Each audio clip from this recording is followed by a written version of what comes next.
our opponents' mistakes happen when they disobey the pot odds investment model. They make decisions which don't stand to make money long-term according to theoretical calculation. For example, they call a bet when they're not getting the right price, or fold when they are getting the right price, or choose an incorrect bet sizing.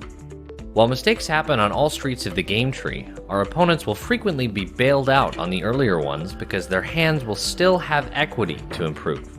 It's hard to make a substantially costly mistake through a pre-flop call, for example, because the pot is still small and there are many streets left to come. Usually, our opponent's most expensive mistakes occur on the turn and particularly on the river because the pots are bigger and they can't be saved by the runout. Let's focus on the river, because with no cards left to come, it's the simplest street.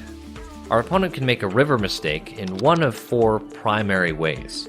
The first, and perhaps the most common way, is overfolding.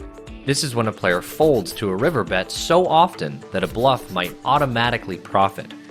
As their opponent, we should exploit this weakness and look for ways to engineer river bluffing scenarios, such as betting earlier streets with weak hands more liberally.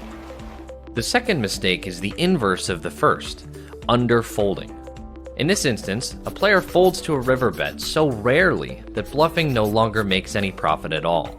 If an opponent shows this tendency, we should avoid arriving at the river with hands which will be forced to either bluff or lose the pot, and instead prioritize thin value from some of our middle strength hands. The third mistake is also quite common, under-bluffing. This is when the player's bluffing frequency doesn't match up to the pot odds their bet is offering their opponent, disincentivizing the opponent to ever consider calling with a bluff catcher. Our river exploit for this is relatively obvious. We just shouldn't call a bet unless we can beat some of their value hands because they never bluff.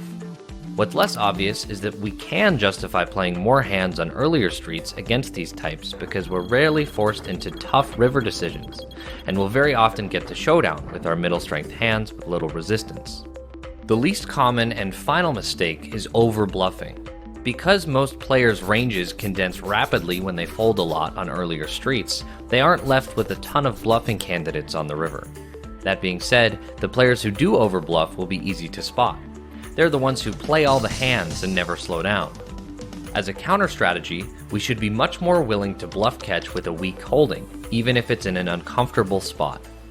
These 4 basic mistakes provide a starting point for all exploitative play, which, when coupled with a solid understanding of GTO, creates a winning poker strategy.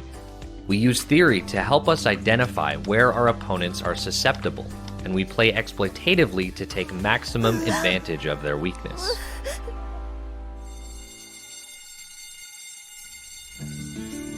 And so concludes this course and the Quick Studies curriculum. We've had a lot of fun along the way, breaking down the most complex game known to man into simple and digestible slices.